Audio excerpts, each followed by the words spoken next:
Hi friends, இன்றைக்கி நம்ம கிச்சனில் மஷ்ரூம் கிரேவி ரொம்ப சிம்பிளாகவும் டேஸ்டியாகவும் எப்படி பண்ணுறதுன்னு தான் பார்க்க போகிறோம். மஷ்ரூம் கிரேவி கூட சப்பாத்தி நான் வச்சு சாப்பிட்டிங்கன்னா ரொம்ப சூப்பரான காம்பினேஷனாக இருக்குங்க. இது வரைக்கும் தமிழ் ஃபன் சேனலை சப்ஸ்கிரைப் பண்ணாத நண்பர்கள் சப்ஸ்கிரைப் பண்ணிக்கோங்க. அப்படியே பக்கத்தில் இருக்க பெல் ஐக்கானை கிளிக் பண்ணிடுங்க. ஸ்டவ் ஆன் பண்ணிவிட்டு பேன் வச்சுக்கலாங்க. 2 டேபிள் ஸ்பூன் அளவுக்கு ஆயில் சேர்த்துக்கலாம். ஆயில் நல்லா ஹீட் ஆனதுக்கப்புறமா 2 துண்டு பட்டை, 2 கிராம்பு,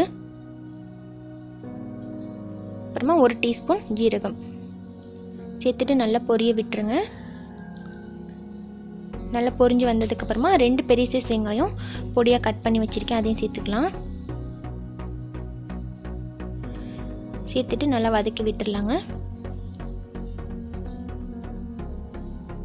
இப்போ வெங்காயம் வதங்கி வந்ததுக்கப்புறமா 1.5 டீஸ்பூன் அளவுக்கு இஞ்சி பூண்டு பேஸ்ட் சேர்த்துக்கலாம். இஞ்சி பூண்டு பேஸ்ட்டு சேர்த்துட்டு நல்லா வதக்கி விட்டுருங்க. வெங்காயம் நல்லா கோல்டன் ப்ரௌனாக செவந்து வதங்கி வரணுங்க. அதுக்கப்புறமா 2 மீடியம் சைஸ் தக்காளி வந்து நைஸாக அரைச்சிட்டு இது கூட ஆட் பண்ணிக்கலாம்.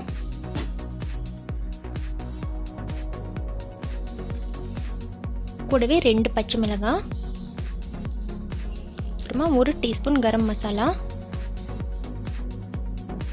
1 டீஸ்பூன் மஞ்சள் தூள், 1.5 டீஸ்பூன் மிளகாய் தூள்,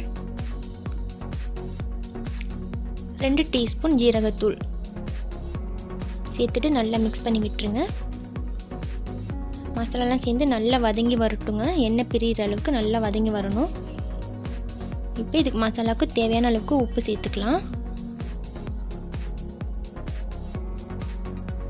சேர்த்துட்டு ஒரு 5-6 நிமிஷம் போல் நல்லா வதங்கி வரட்டுங்க. பாருங்கள், இந்த அளவுக்கு நல்லா வதங்கி வந்திருக்கு.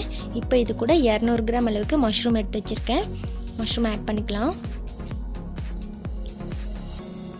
மஷ்ரூம் ஆட் பண்ணிவிட்டு ஒரு 2 நிமிஷம் போல் நல்லா வதக்கி விட்டுருங்க. மஷ்ரூம்லேருந்து லைட்டாக தண்ணி வரும். இந்த தண்ணிலாம் நல்லா சுருண்டு வர வரைக்கும் நல்லா வதக்கி விட்டுருங்க.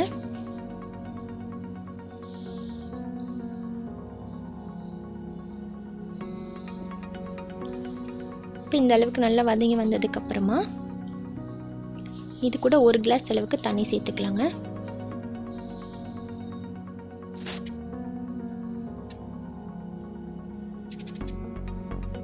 தண்ணி சேர்த்துட்டு நல்லா மிக்ஸ் பண்ணி விட்டுருங்க.